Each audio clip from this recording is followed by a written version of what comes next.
الحمد لله الذي أرسل رسوله بالهدى ودين الحق ليظهره على الدين كله وكفى بالله شهيدا وأشهد أن لا إله إلا الله وحده لا شريك له إقرارا به وتوحيدا وأشهد أن محمدا عبده ورسوله صلى الله عليه وعلى آله وصحبه وسلم تسليما مزيدا أما بعد فيا أيها المسلمون rahimani wa rahimakumullah, kaum muslimin saudara saya Islam, semoga Allah merahmati kita semua. Pada malam hari ini di pertengahan bulan Jumada Tsaniyah 1430 Hijriah, kita berkumpul di masjid yang mulia ini, salah satu rumah dari rumah-rumah Allah. Tidak lain keinginan kita duduk di tempat yang mulia ini adalah dalam rangka mendapatkan ridha-Nya, dalam rangka kita mendapatkan maghfirah, ampunan dari Allah Subhanahu wa taala.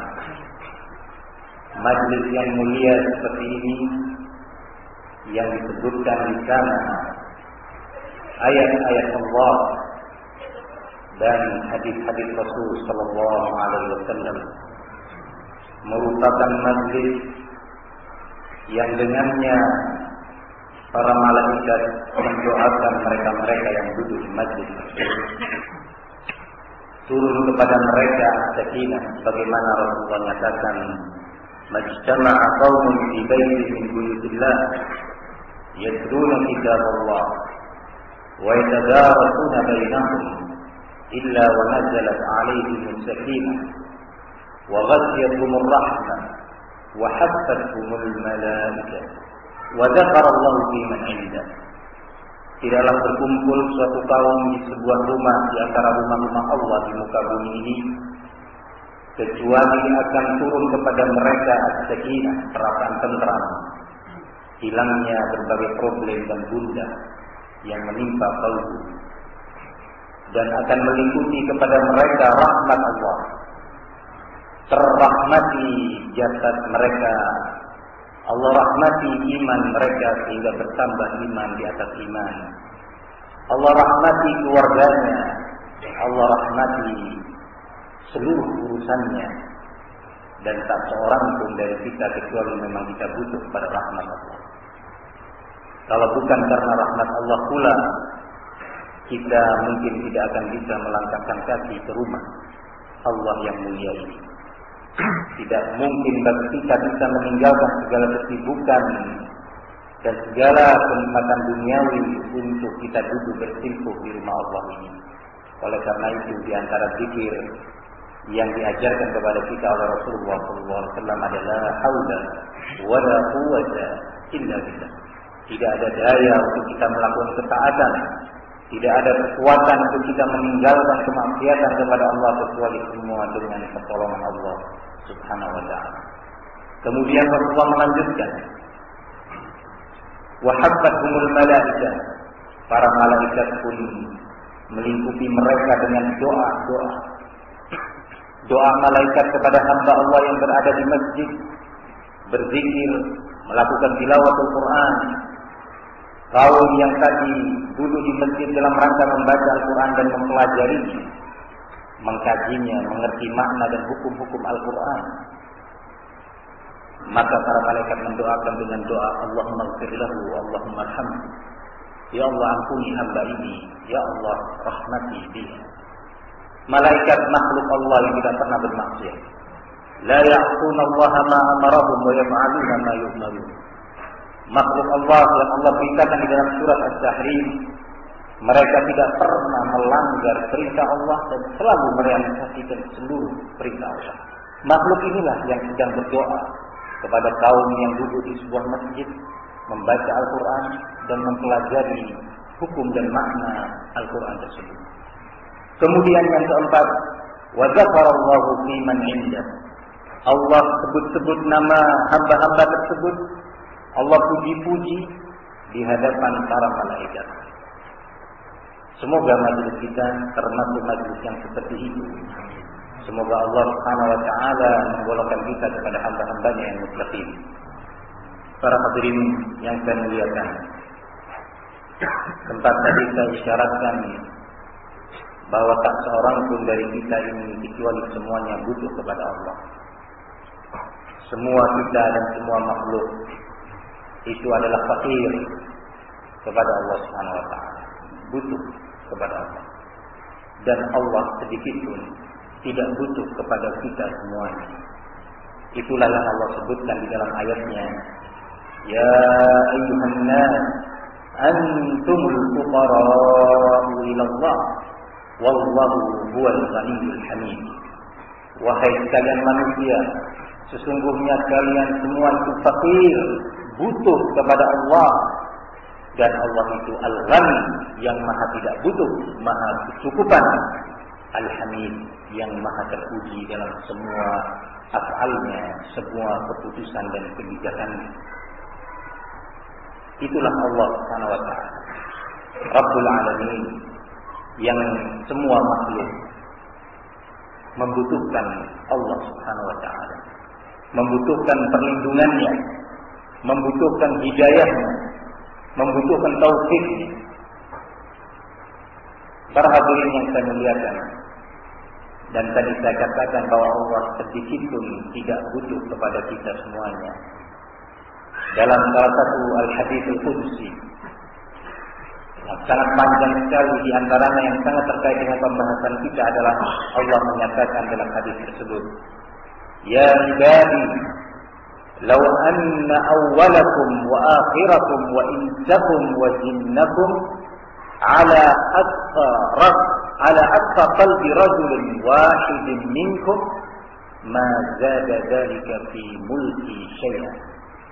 Wahai hamba-hambaku, kalau seandainya makhluk pertama, manusia pertama hingga yang terakhir nanti yaumul qiyamah, tentu jumlah yang sangat besar, semuanya berada di atas tingkat ketakwaan yang tertinggi di antara kalian, semuanya bertakwa, semuanya salat, semuanya bertauhid, semuanya taat kepada orang tua, semuanya tidak ada yang menzalimi, semuanya amanah, semuanya tidak ada yang berdusta di muka bumi ini. Ketahuilah, kata Allah, itu semua tidak akan menambah perbendaharaan kekayaan itu sedikit. Dan sebaliknya Allah lanjutkan dalam hadis al-qudsi tersebut, ya ibadi, law anna awwalakum wa akhirakum wa insakum wa jinnakum ala afjar qalbi rajulin wahidin minkum ma naqasa dhalika min mulki syai'a. Wahai hamba-hambaku, kalau sebaliknya, seandainya dari awal makhluk yang diciptakan sampai akhir makhluk nanti, semuanya berada pada tingkat kemaksiatan yang paling parah, semuanya tidak mau ada yang bersujud dan rukuk kepada Allah, semua makhluk kufur dan tidak mau beriman kepada Allah, semuanya bermaksiat kepada Allah, kata Allah, ketahui itu semua tidak akan mengurangi apa yang ada pada sisiku sedikit pun. Tetapi itu semua, kata Allah, a'malukum, amalan-amalan kalian, uhsiha lakum, dan aku hitung, aku simpan semua amalan kalian itu untuk kalian nanti. Yang memang Allah tidak butuh kepada kita. Saya sampaikan ini sebagai muqaddimah agar kita bersyukur kepada Allah ketika kita diberi taufik untuk beribadah. Kita bersyukur kepada Allah, berterima kasih ketika Allah mudahkan langkah kita menuju kepada masjid.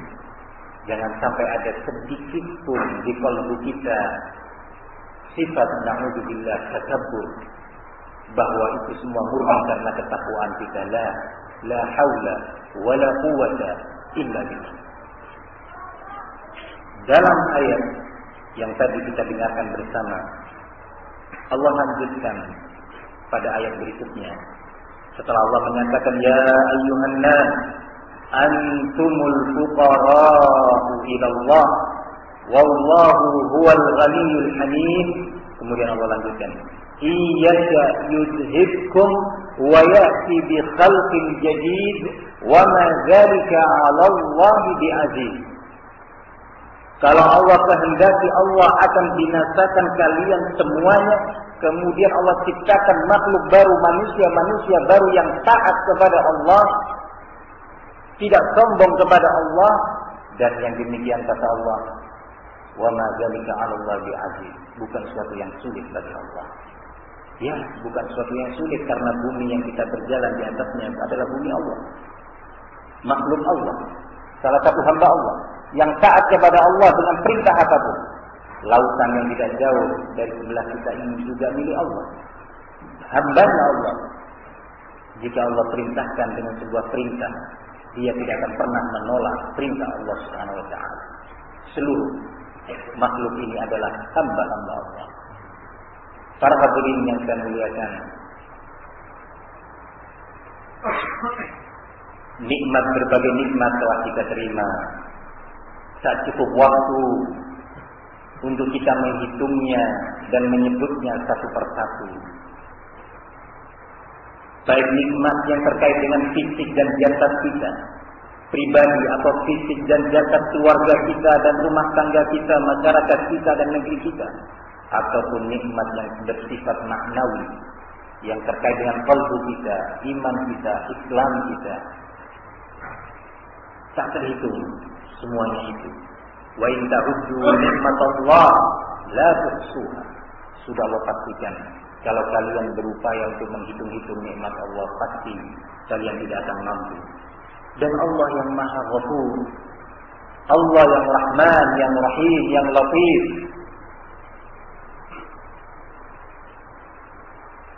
yang Maha Penyayang kepada hamba-hambanya. Itulah Allah Rabb kita, memanggil kita dalam banyak ayatnya untuk kita kembali kepada Allah. Ya ibadi, ya ibadi, ya ibadi, dipanggil oleh Allah dalam beberapa ayat untuk kita kembali kepada Allah, untuk kita bertaubat kepada Allah. Dan Allah tidak pernah sedikit pun akan merubah atau mencabut nikmat yang sudah Allah berikan kepada kita, kecuali memang kita sendiri. Dalam salah satu ayatnya Allah menyatakan, "Dzalika bi anna Allah lam yakun mughayyiran ni'matan an'amaha 'ala qaumin hatta yughayyiru ma bi anfusihim." Yang demikian tidak pernah sama sekali Allah akan merubah sebuah nikmat yang telah Allah karuniakan kepada suatu kaum, kecuali mereka sendiri yang merubah nikmat tersebut. Merubahnya dengan pelanggaran-pelanggaran kepada Allah, merubahnya dengan kemaksiatan-kemaksiatan kepada Allah, mulai dari kemaksiatan yang terkecil hingga yang terbesar. Di pasar-pasar muslimin penuh dengan kemaksiatan. Di rumah tangga kaum muslimin penuh dengan kemaksiatan. Istri menentang suami, suami menzalimi istri. Anak melawan orang tuanya, orang tua tidak mendidik anaknya. Syariat-syariat Allah.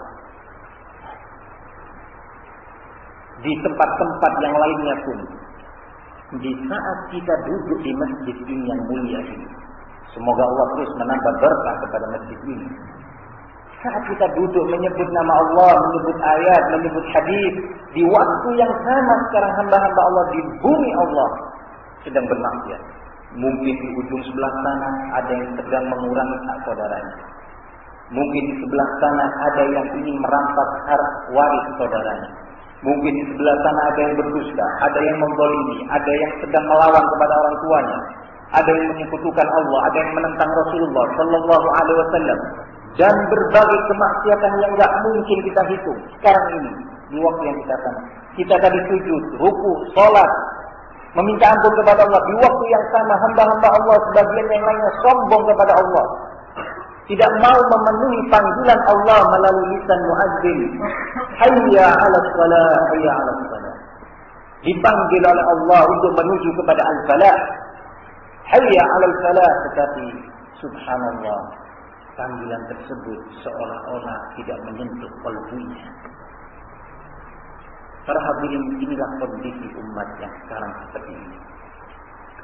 Maka kita ini butuh perlindungan Allah. Kita butuh kepada rahmat Allah di saat kegentingan menimpa kita. Kita sangat butuh kepada bimbingan Allah di saat ancaman kekufuran dan ancaman kemaksiatan terus mengelilingi kita dan ingin menyeret kita. Sangat butuh kita kepada perlindungan Al-Khaliq. Kalau bukan karena perlindungan Allah, kita hancur. Ya, karena kita ini berada, kita ini lemah. Tetapi Allah Subhanahu wa taala memberikan kepada setiap permasalahan itu sebab. Allah Subhanahu wa taala membimbingkan kepada kita untuk sampai kepada tujuan tertentu, jalan yang menyampaikan kita ke sana, media yang mengantarkan kita ke sana. Kita ingin perlindungan Allah. Allah la yukhliful mi'ad. Allah tidak pernah mengingkari atau memiliki janjinya. Tetapi memang kita yang tidak mau memenuhi janji kita. Ya, Allah telah meletakkan sebab-sebab agar kita sampai kepada keselamatan di dunia dan keselamatan di akhirat. Di antara beberapa sebab yang mungkin kita sebutkan dalam waktu yang cukup singkat bainal maghrib wal isya, antara waktu maghrib dan isya ini adalah sebuah hadis yang diriwayatkan oleh Imam Tirmidzi rahimahullah dari sahabat Abdullah bin Abbas radhiyallahu anhuma, yang kemudian saya petik bagian daripada nasihat itu sebagai tema dan judul majelis kita kali ini. Kenalilah Allah di saat Anda lapang. Nasihat ini pernah disampaikan oleh Rasul sallallahu alaihi wasallam kepada salah seorang lisanan dan sepupu Rasulullah yang bernama Abdullah, putra dari Al-Abbas Ibn Abdul Muttalib. Abdullah Ibn Abbas menyatakan, kuntu qalban Nabi sallallahu alaihi wasallam. Suatu hari aku berada atau berbonceng di belakang Nabi. Disebutkan dalam riwayat lainnya di atas kendaraan himar. Himar itu keledai, tunggangan fuqara.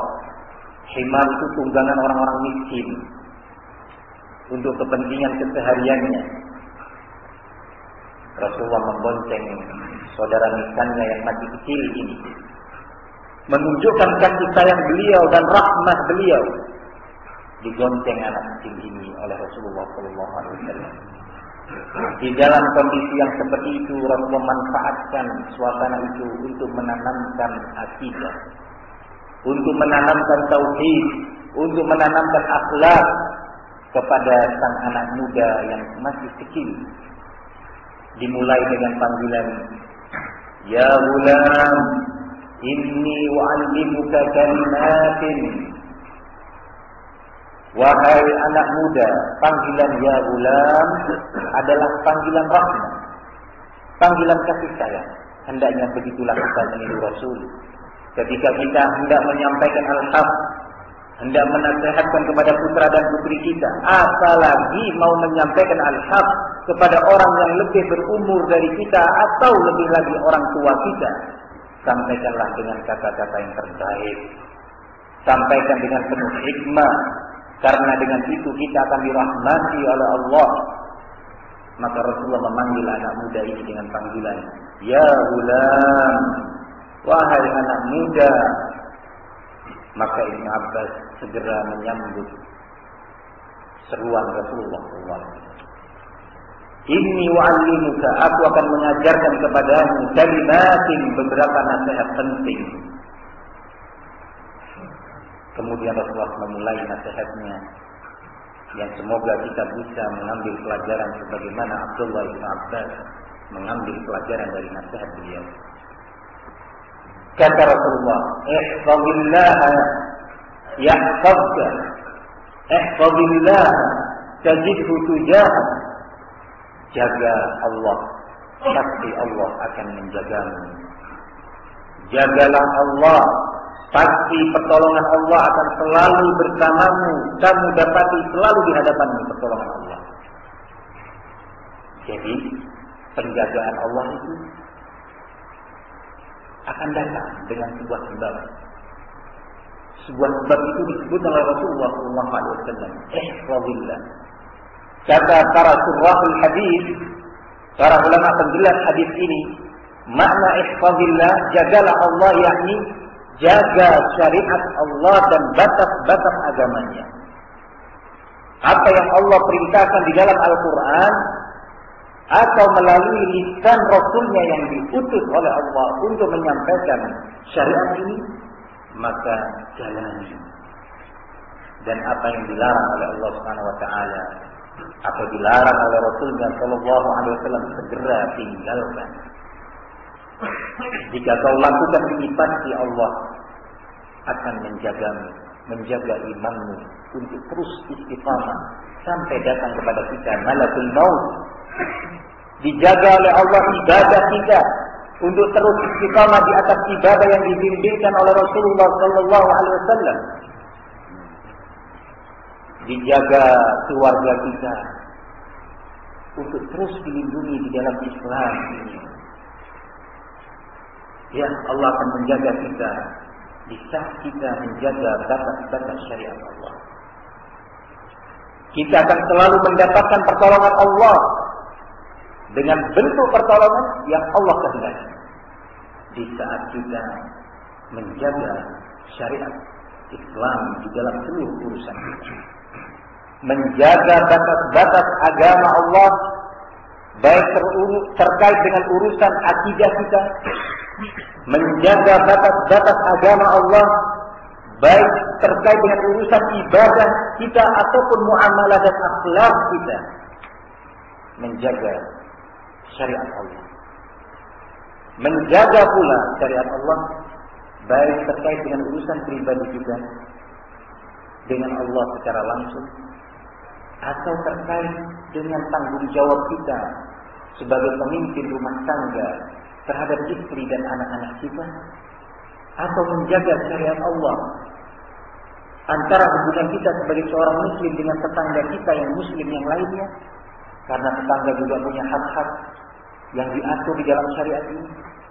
Atau juga kita menjaga syariat Allah terkait dengan orang tua kita, menjaga syariat Allah terkait dengan pasar-pasar kita, menjaga syariat Allah terkait dengan seluruh aspek kehidupan keagamaan kita yang kemudian disimpulkan dalam firman Allah, ya ayyuhalladzina amanu dkhulu fis-silmi kaffah. Wahai orang-orang yang beriman, masuklah kepada Islam, peluklah dan amalkan Islam ini secara kaffah, menyeluruh. Tidak sebagian diambil atau diterima yang lainnya, tidak. Karena yang seperti ini sifat yang tercela. Mengamalkan sebagian dari syariat ini, sebagian yang lainnya tidak diamalkan. Sikap seperti ini Allah cela, karena sifat seperti ini adalah akhlak kaum Yahudi yang Allah cela. Allah nyatakan di dalam Al-Quran tentang mereka ahli kitab, "Atatu'minuna bi ba'dil kitab wa takfuruna bi ba'd, fama jazaa'u man yaf'alu dzalika minkum illa khizyun fil hayatid dunya wa yawmal qiyamah yuradduna ila asyaddil 'adzab." Kata Allah, apakah kalian mau beriman kepada sebagian Alkitab, yaitu Taurat, kemudian tidak mau beriman kepada yang lainnya? Kalian pilah-pilah syariat Allah itu. Sungguh kata Allah, kemudian Allah peringatkan kita. Allah beri peringatan. Sungguh jika kalian berbuat yang demikian, Allah akan jadikan, Allah timpakan kepada kalian kehinaan di dunia ini, dan akan Allah lemparkan kepada azab yang pedih di akhirat nanti. Semoga Allah melindungi kita dari segala murkanya. Amin ya rabbal alamin. Para hadirin yang saya muliakan, menjaga syariat Allah ini, mengamalkan syariat Allah, dituntut kepada kita pada setiap keadaan. Tidak hanya dalam keadaan di saat kita genting, di saat kita tertimpa musibah atau kesempitan dalam urusan kita, Kemudian di saat itu kita dekat kepada Allah. Di saat itu kita baru mau beribadah kepada Allah. Karena sikap yang seperti ini sangat riskan. Terbukti dalam riwayat Al-Imam Tirmidzi juga dari sahabat Abdullah ibn Abbas radhiyallahu anhuma, masih di dalam Sunan Tirmidzi, Rasulullah SAW menyatakan, ta'arraf ila Allah fir raha ya'rifka fis syiddah. Usahakan kamu kenal Allah di saat lapang, di saat tidak ada musibah, beribadah kepada Allah, bertakwa kepada Allah, menangis kepada Allah, minta ampun kepada Allah. Maka kata Rasulullah, pasti Allah akan mengenal kamu di saat musibah menimpamu. Para hadirin yang saya muliakan, ya memang itulah kehidupan dunia. Untuk itulah kita diciptakan. Untuk ibadah kita diciptakan oleh Allah Subhanahu wa Ta'ala. Untuk kemudian kita berpisah dengan dunia ini. Nggak tahu kapan kita. Mungkin ada di antara kita bagi yang masih muda merasa kita akan hidup 10-15 tahun lagi. Nggak ada yang bisa menjamin kapan kita akan hidup, kapan kita akan mati, kapan kita akan berpisah. Mungkin saja ada orang yang jauh umurnya di atas kita sekarang di majlis ini mati hidup panjang. Sementara kita mungkin saja kita tidak bertemu lagi dengan sholat subuh. La tadri nafsun bi ayyi ardin tamut. La tadri nafsun madza taksibu ghadan. Tidak seorang jiwa pun yang tahu apa yang akan dia dapatkan besok. Para hadirin yang saya muliakan, oleh karena itu Allah Subhanahu wa Ta'ala memanggil kita dalam banyak ayatnya. Rasulullah sallallahu alaihi wasallam yang di antara sifatnya, di antara sifat Rasul itu rauf terhadap kaum mukminin, rahim terhadap kaum mukminin. Kita kembali kepada hadis Abdullah bin Abbas, bagaimana Rasulullah mendidik anak muda ini. Kemudian Rasulullah melanjutkan, wa idza sa'alta fas'alillah wa idza ista'anta fasta'in billah. Jika engkau wahai anak muda mau meminta sesuatu, mintalah kepada Allah saja. Dan jika engkau mau meminta pertolongan, mintalah pertolongan itu dari Allah saja. Diajari anak ini untuk hanya mengarahkan kebutuhannya kepada Allah Subhanahu wa Ta'ala, mentauhidkan Allah Subhanahu wa Ta'ala. Kemudian Rasulullah melanjutkan dalam nasihatnya yang berikutnya dengan membangkitkan semangat Ibnu Abbas untuk optimis di dalam kehidupan ini dan tidak pesimis, untuk bertawakal kepada Allah dan tidak menggantungkan kebutuhannya kepada siapapun dari makhluk-makhluk Allah. Kata Rasulullah, wa'lam law anna al-ummata istama'at 'ala an yanfa'uka bi syai'in lam yanfa'uka illa bi syai'in qad katabahu Allah laka. Ketahui wahai Ibnu Abbas, kalau seandainya umat ini sekarang menyeluruh dengan segala fasilitas dan keadaan yang mereka miliki, bersatu padu untuk memberikan manfaat kepadamu, memberikan pertolongan dan perlindungan, jaminan keamanan dan yang lainnya, jaminan rezeki dan yang lainnya, ketahuilah kata Rasulullah, sesungguhnya manfaat itu tidak bisa kamu dapati, tidak bisa kamu terima dari orang-orang itu dan makhluk yang bersatu padu di seluruh muka bumi ini, kecuali memang Allah telah mencatat bahwa manfaat itu akan kamu terima. Kecuali kalau Allah memang telah mentakdirkan bahwa manfaat itu akan kamu raih. Sebaliknya kata Rasulullah, walau ijtama'u ala an yadurruka bi syai'in lam yadurruka bi syai'in illa ma katabahu Allah 'alaik. Kalau seandainya seluruh makhluk ini bersatu padu dari ujung barat sampai ujung timur, dari yang terkuat dan yang terlemah, yang terkaya dan yang termiskin bersatu padu dengan segala kekuatannya untuk mencelakakan kamu, merugikan kamu, menimpakan kepada kamu sebuah musibah atau madarah, maka semua itu tidak akan bisa menimpamu kecuali kalau memang Allah telah mentakdirkan bahwa musibah itu akan mengenai kamu. Diajari anak ini untuk optimis, tawakal, tidak merendahkan dirinya kepada makhluk, tidak merendahkan dirinya kepada selain Allah Subhanahu wa ta'ala. Dia benar-benar hanya menyandarkan dirinya kepada Allah sehingga optimis dia. Tidak khawatir dia. Yang dia takutkan apa? Yang dia khawatirkan apa? Yang pertama Rasulullah sebutkan di awal nasihatnya, yakni kalau tidak bisa menjaga syariat Allah, maka kita akan berhadapan dengan Allah.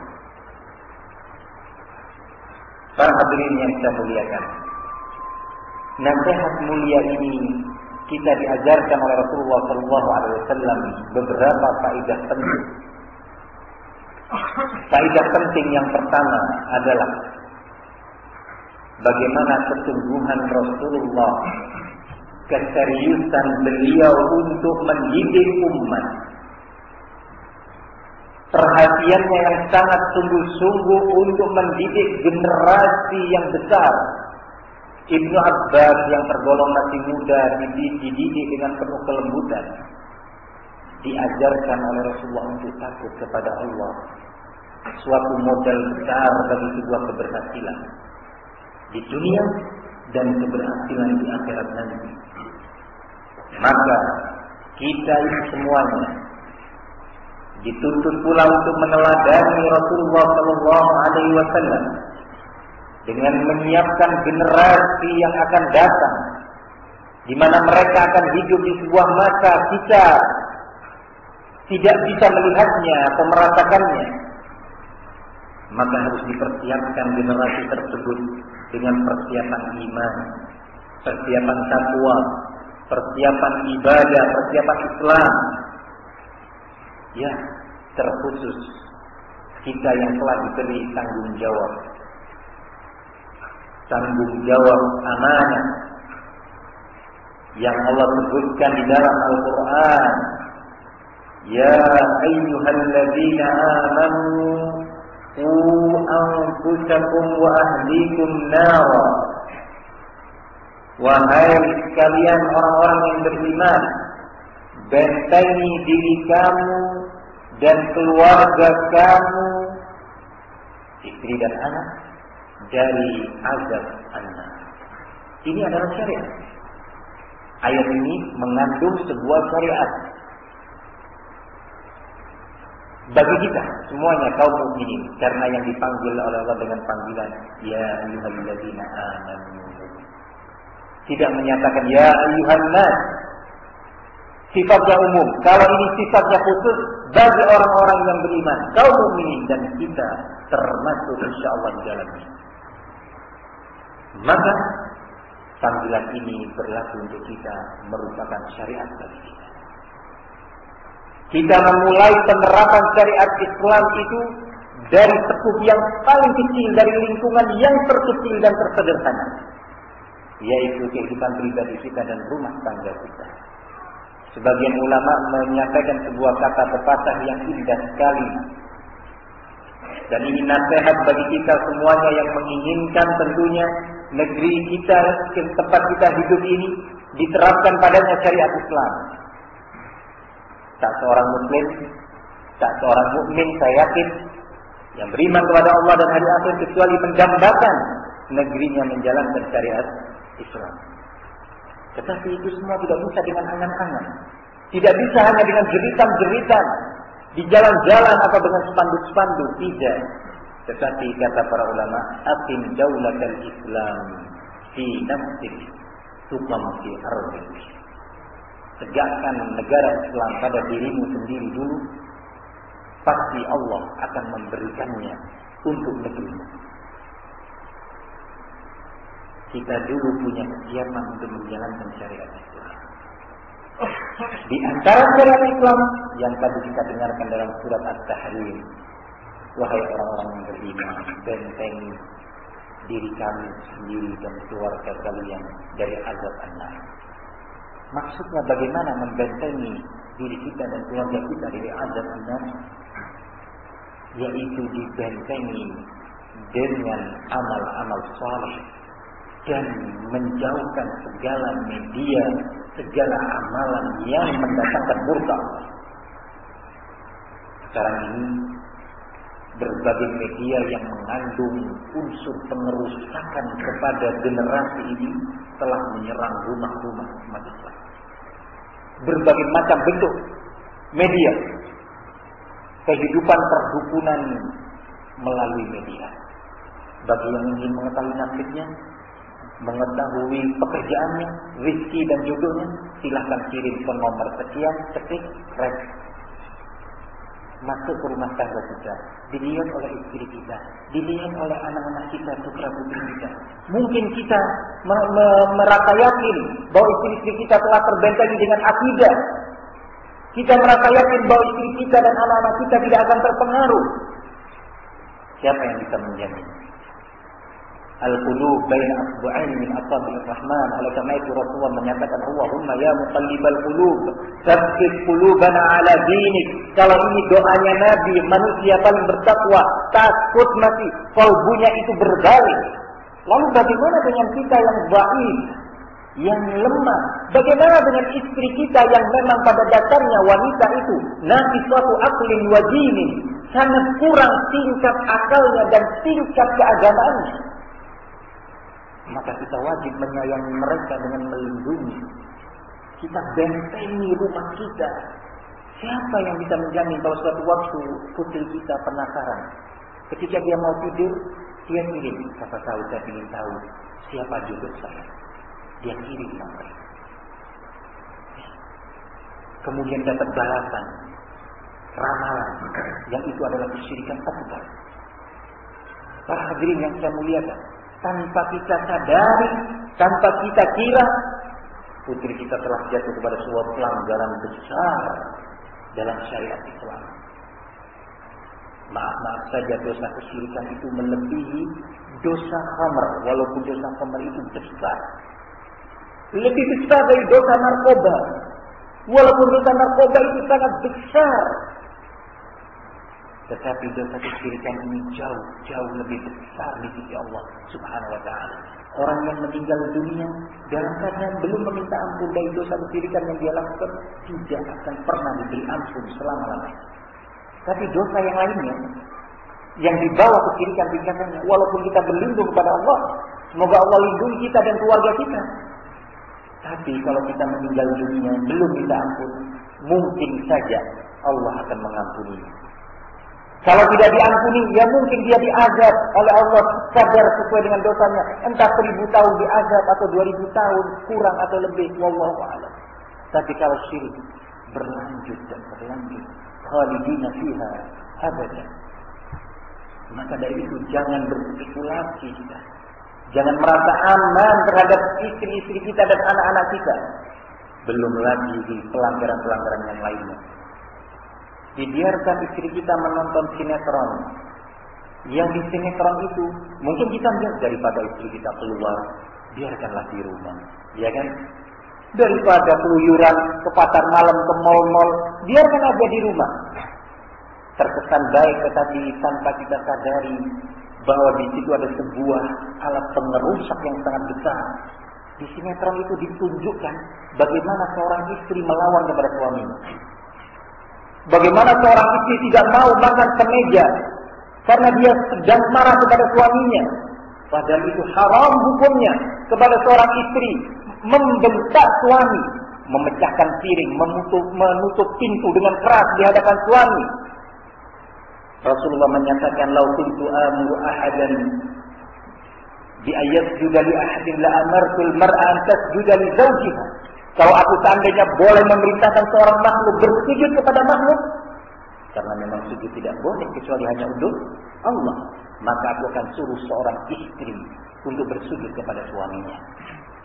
Nah, kita biarkan istri kita menyaksikan pemandangan-pemandangan seperti itu. putri kita juga yang akan menjadi calon istri. Seharusnya kita menyiapkan putri kita menjadi seorang mar'ah salihah yang kita akan mendapatkan ajar dan pahala. Ketika putri kita menjadi istri orang dengan taat dan saleh, kita akan menerima ajarnya walaupun kita berada di kubur. Terus akan menerima kebaikan itu. Rasulullah menyatakan, "Man sanna fil Islami sunnatan hasanah, falahu ajruha wa ajru man 'amila biha." Barang siapa yang membimbingkan atau mencontohkan sebuah amalan yang baik, kemudian ditiru, diteladani oleh orang lain, maka dia akan mendapatkan pahala perbuatan itu dan pahalanya orang-orang yang mengikuti jejaknya. Betapa besar. Para hadirin yang saya muliakan, tak cukup saya menyebutkan beberapa contoh di waktu yang sangat singkat ini. Tetapi kita bisa menghiaskan berbagai kemungkaran yang terjadi yang lainnya, yang sudah menyerang rumah tangga kita. Maka Allah memberlakukan sebuah syariat yang tadi kita dengarkan bersama di surat At-Tahrim. Ya ayyuhalladzina amanu qu anfusakum wa ahlikum nar. Maka Rasulullah telah membimbingkan kepada kita bagaimana mendidik putra-putrinya. Suatu hari, cucu Rasulullah yang bernama Al-Hasan Ibn Ali bin Abi Thalib radhiyallahu anhum, suatu hari Al-Hasan makan sebiji kurma. Satu kurma dimakan. Melihat kondisi ini, di mana kurma itu adalah kurma dari hasil sedekah. Disebutkan dalam riwayat lain zakat fitri. Maka melihat cucunya memakan sebuah kurma dari hasil sedekah, ditarik oleh Rasulullah dan disuruh keluarkan, "Kafin, innaha minas sadaqah." Keluarkan. Kurma ini adalah dari hasil sedekah. Wa inna la na'kulu sadaqah. Kami dari kalangan ahlul bait diharamkan untuk memakan dari hasil sedekah yang juga dari hasil zakat atau infak, yang boleh dalam bentuk hadiah atau hasil rampasan perang dibolehkan. Sampai hari kiamat ini berlaku hukum. Coba bagaimana Rasul mendidik anak kecil. Sampai seperti itu. Anak kecil dididik untuk menghormati syariat Allah sejak masih dini, sehingga muncullah seorang Al-Hasan bin Ali bin Abi Thalib radhiyallahu anhuma sebagai seorang pahlawan besar, sebagai seorang yang bertakwa kepada Allah Subhanahu wa ta'ala. Para hadirin, hal yang semisal ini sering terjadi di masa Rasul, mendidik keluarga dan orang-orang dekat dalam rangka untuk meraih perlindungan Allah dan rahmat Allah Subhanahu wa ta'ala. Kita yang hidup di masa seperti ini lebih-lebih sangat dipanggil oleh Allah Subhanahu wa ta'ala untuk segera kembali kepada Allah. Dipanggil kita oleh Allah untuk menerapkan syariat Islam semaksimal yang kita mampu. Ya, saya yakin tak seorang mukmin pun pasti dia cinta kepada Al-Quran. Saya yakin kalau seorang mukmin kalau mendengar ada seorang kafir yang menginjak-injak Al-Quran, dia akan marah dan tersinggung. Akan dia pukul dan bisa-bisa sampai lebih daripada sekadar pemukulan biasa. Karena Al-Quran diinjak. Tetapi tanpa kita sadari, tanpa kita rasa, kita telah menginjak-injak Al-Quran secara maknawi, bukan secara fiksi. Maksudnya apa? Coba kita buka Al-Quran dari awal hingga akhir. Kita lihat perintah-perintah yang ada di sana. Sudahkah kita menjalaninya? Kalau belum, pertanyaan berikutnya, apakah pernah ada upaya untuk mengamalkannya? Kita buka lembaran-lembaran Al-Quran. Apakah di situ masih ada larangan-larangan Allah yang masih kita kerjakan? Ataukah kita berupaya untuk meninggalkannya? Sudah ada ataukah belum? Kita koreksi lembaran Al-Quran ayat demi ayat, terus kita baca. Ya, Al-Quran itu diturunkan juga untuk dibaca. Membaca Al-Quran ibadah yang nilai ajarnya sangat tinggi. Tapi sebagian ulama menyatakan, kam min qari'in bil Qur'an wal Qur'an yal'an. Berapa banyak orang yang membaca Al-Quran, dia membaca, ternyata dia tanpa dia sadari Al-Quran sedang membicarakan dia, sedang melaknat dia, karena dia sedang dibicarakan di dalam ayat-ayat yang dibacanya dengan indah. Ya, Al-Quran diturunkan untuk dipahami maknanya dan diamalkan isinya. Begitu juga Nabi kita Muhammad sallallahu alaihi wasallam diutus oleh Allah Subhanahu wa taala untuk menyampaikan syariat ini, menyampaikan dan merinci, menjabarkan Al-Quran. Selama 23 tahun Al-Quran turun, disampaikan oleh Rasulullah lafaznya, dirinci dan dijabarkan hukum-hukumnya. Maka Rasulullah diutus oleh Allah untuk ditaati. Saya yakin tak seorang Muslim pun yang mendengar nama Rasul dihina. Yang akhir-akhir ini sering muncul kan ya, karikatur Rasul Sallallahu Alaihi Wasallam. Umat Islam marah, dan memang pantas untuk marah. Tetapi marahnya itu harus ilmiah. Jangan emosional belaka, nanti kita kalah. Harus ilmiah. Marah kita itu harus terbimbing di bawah bimbingan ilmu. Jangan sampai emosional, nanti kita akan ditunggangi. Marah umat Islam ketika muncul karikatur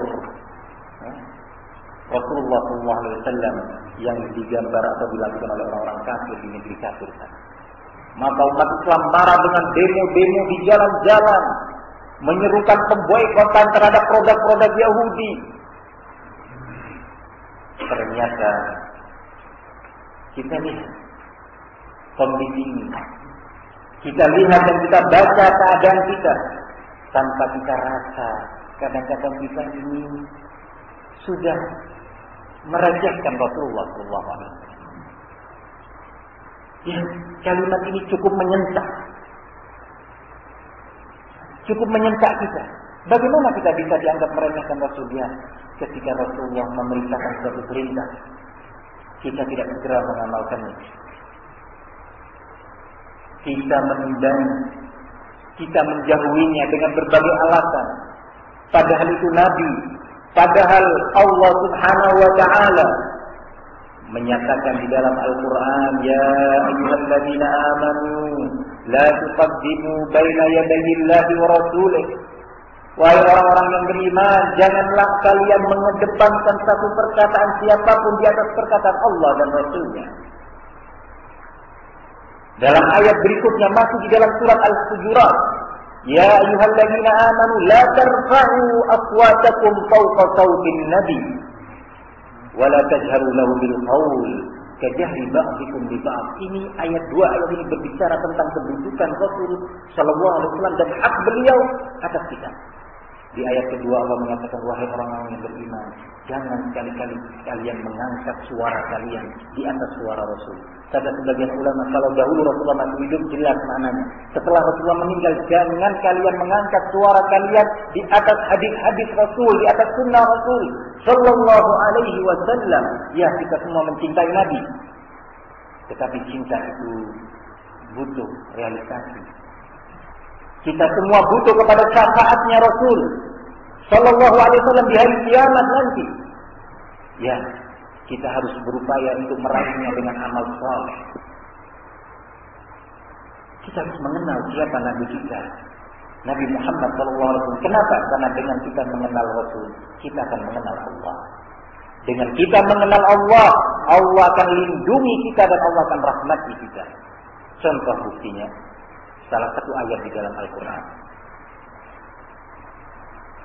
Allah Subhanahu wa taala menyatakan, فَلْيَحْذَرِ الَّذِينَ يُخَالِفُونَ عَنْ أَمْرِهِ أَنْ تُصِيبَهُمْ فِتْنَةٌ أَوْ يُصِيبَهُمْ عَذَابٌ أَلِيمٌ. Ayat yang saya bacakan ini di Al-Quran. Al-Quran kita.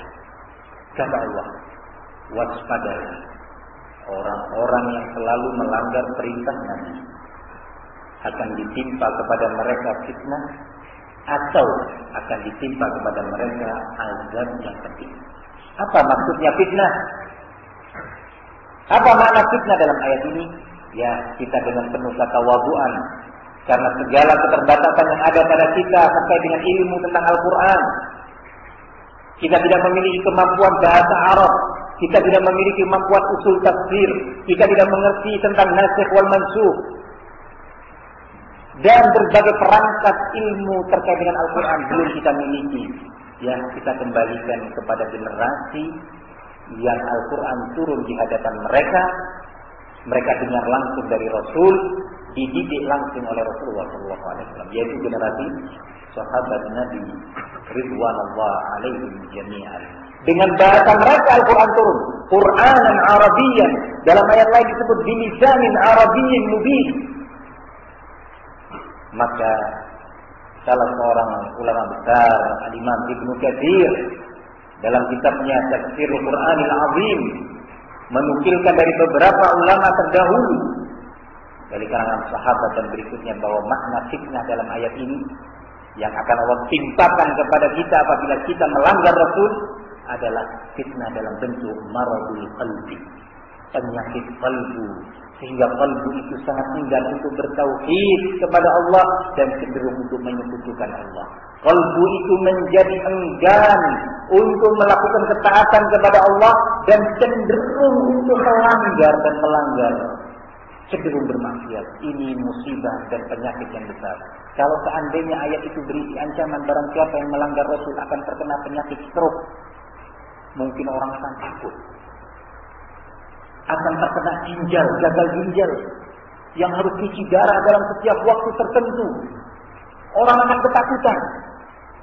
Inilah memang kita, manusia itu cenderung lalai, baru takut apabila terkait dengan dunianya, dengan fisiknya. Tetapi dia tidak takut dengan sesuatu yang terkait dengan kalbunya dan imannya yang sangat menentukan terhadap nasib dia di akhirat nanti. Maka Allah mengingatkan dalam ayat ini, an tusibahum fitnah aw yusibahum azabun alim, atau akan menimpa kepada mereka azab yang pedih di dunia, kata para ulama. Yang kedua masih lebih ringan walaupun berat. Ya, na'udzubillah. Kalau seandainya Allah marah kepada kita, lautan yang di sebelah kita ini Allah perintahkan untuk menumpahkan air ini dalam sekejap. Beberapa kurang lebih sebulan yang lalu saya berkunjung kepada saudara-saudara saya kaum muslimin di Banda Aceh. Saya menyaksikan secara langsung asar atau sisa-sisa bekas-bekas gelombang tsunami yang menimpa mereka. Tetapi sangat disayangkan, semoga Allah melindungi saudara kita yang di sana dan kita semua di seluruh muka bumi. Sayangnya mereka cepat lupa. Di waktu-waktu salat masih banyak wirawiri kaum muslimin sana sini, naik sepeda motor, naik beca, naik mobil. Terus Allah memanggil. Masih sisa tsunami itu di depan mata mereka. Kapal yang besar terdampar dalam jarak 2 kilometer. Dihempaskan oleh seberat itu kapal yang sangat besar. Mungkin dari ujung gang itu sampai ke masjid ini besar, kurang lebih. Para hadirin yang saya muliakan, manusia gampang lalai dan sangat cepat lupa kepada Allah SWT. Ini kajian kita pada malam hari ini. Sebagaimana tadi telah diumumkan, kita akan menunaikan sholat isya untuk kemudian kita beri kesempatan untuk diskusi sebatas apa yang kita mampu, insyaallah taala. Kurang lebihnya saya mohon maaf. Wassallallahu wasallam wa barak ala nabiyyina Muhammad wa ala alihi wa sahbihi wa sallam walhamdulillahi rabbil alamin. Pertanyaannya dari Akhuna Habibullah, apa batasan kita melaksanakan anfusakum wa ahlikum nar?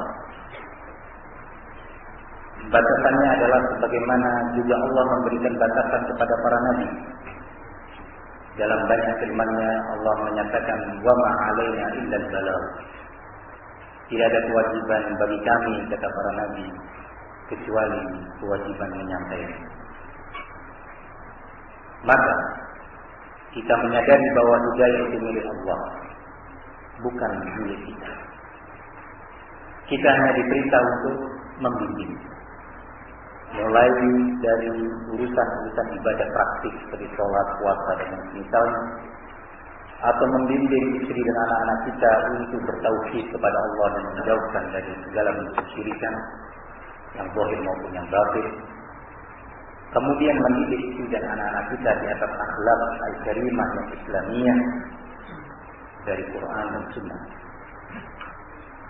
Ketika ternyata prakteknya istri atau anak kita, semoga Allah memberi hidayah dengan mereka semua, tidak mau menuruti, maka di situ ada beberapa tahapan sebenarnya. Kalau istri setelah upaya nasihat-nasihat secara persuasif tidak bisa dilakukan, maka di situ ada tahapan, yaitu berpisah tidur.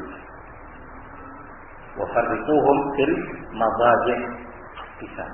Kamu tidur sana, saya tidur. Itu pelajaran. Biasanya itu suatu pukulan berat bagi istri.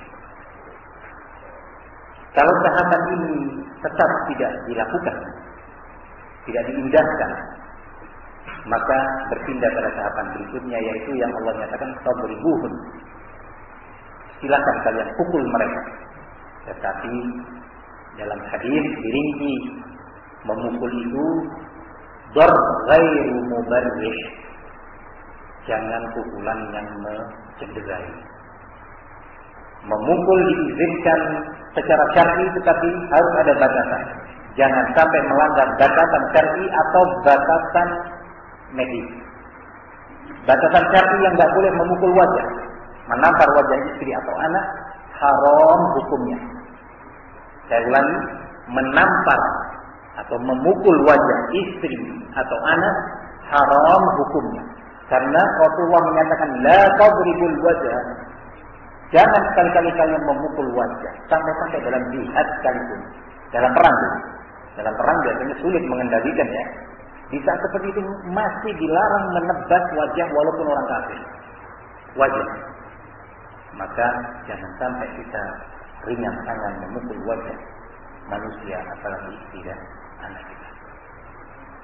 Atau secara medis tidak dibenarkan, seperti memukul pada tulang punggung bagian belakang yang diberi nama dengan al-amudul safari. Tulang punggung belakang ini tempatnya syaraf-syaraf. Jangan sampai kita memukul dengan benda keras mengenai tulang punggung ini, berbahaya. Kembali pada pembahasan kita bahwa boleh memukul dengan batas-batas syar'i. Pukulan dalam rangka memberi pelajaran adab, bukan menyakiti. Kalau nggak bisa lagi, masih saja istri tetap membangkang tidak mau menjalankan syariat Allah, maka Allah menyatakan fab'athu hakaman min ahlihi wa hakaman min ahliha. Minta tolong mungkin dari keluarga dia, ayahnya. Ayah saya keras orangnya, pamannya, ambuh, paman dia. Ini saya punya istri begini, gimana kalau dirundingkan dari seorang yang asil, yang bijaksana dari keluarga istri. Mungkin ayahnya, mungkin pamannya. Gimana caranya ini menyelesaikan masalah? Saya punya rumah tangga, saya mau membina secara Islam, tapi dia nggak mau. Saya sudah menempuh jalan nasihat, pisah tidur, sampai saya pukul dia. Nah, tapi nggak bisa. Gimana jalan keluarnya? Dirunding. Hakaman min ahli wa hakaman min ahli. Kalau nggak bisa, ya sudah. Berarti bukan tanggung jawab kita. Suatu hari Rasulullah SAW turun kepada beliau ayat, innaka la tahdi man ahbabta walakin Allah yahdi man yasha. Sesungguhnya engkau wahai Muhammad tidak akan pernah mampu memberikan hidayah kepada orang yang paling kamu cintai, tetapi Allah lah yang memberikan hidayah kepada siapa saja yang Allah kehendaki. Ayat ini turun di saat Abu Talib mau meninggal dunia. Setelah meninggal dunia Abu Talib, upaya nasihat demi nasihat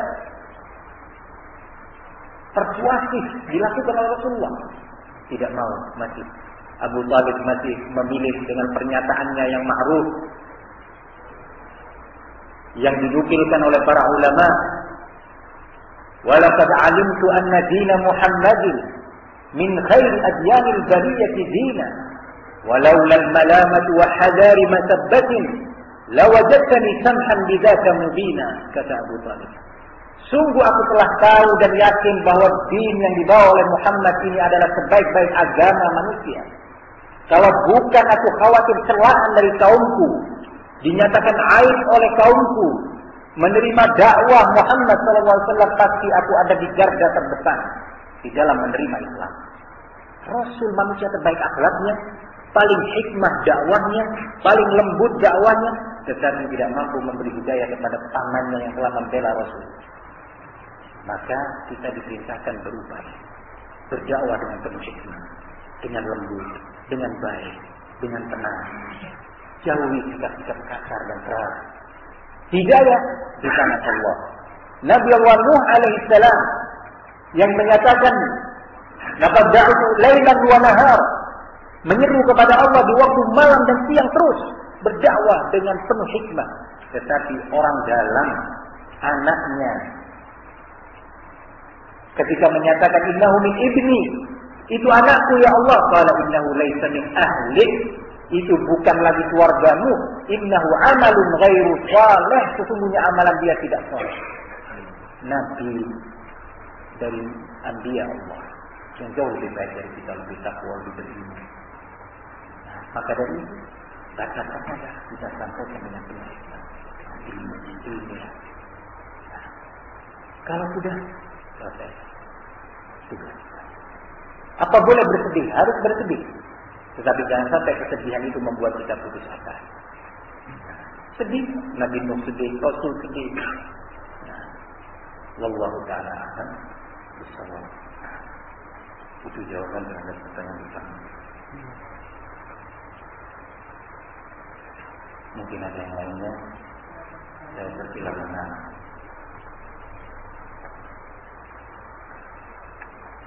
Mungkin karena pembahasan sudah sangat jelas, jadi paham, insyaallah ada pertanyaan. Kita banyak doa insyaallah sama Allah, minta sama Allah semoga kita ini selalu diberi hidayah, dan semoga majlis ilmu yang kita lakukan pada malam hari ini dinilai oleh Allah sebagai ibadah yang diterima dan menjadi ilmu yang bermanfaat buat kita semuanya. Jika ada yang salah dari saya, murni karena kejahilan saya, dan jika benar murni datangnya dari Allah Subhanahu wa taala. Kurang lebihnya saya mohon maaf. Sampai ketemu lagi di kesempatan yang lain. Sallallahu alaihi wasallam wa baraka ala nabiyyina Muhammad wa ala alihi wa sahbihi wa sallam. Walhamdulillahi rabbil alamin. Wassalamu alaikum warahmatullahi wabarakatuh.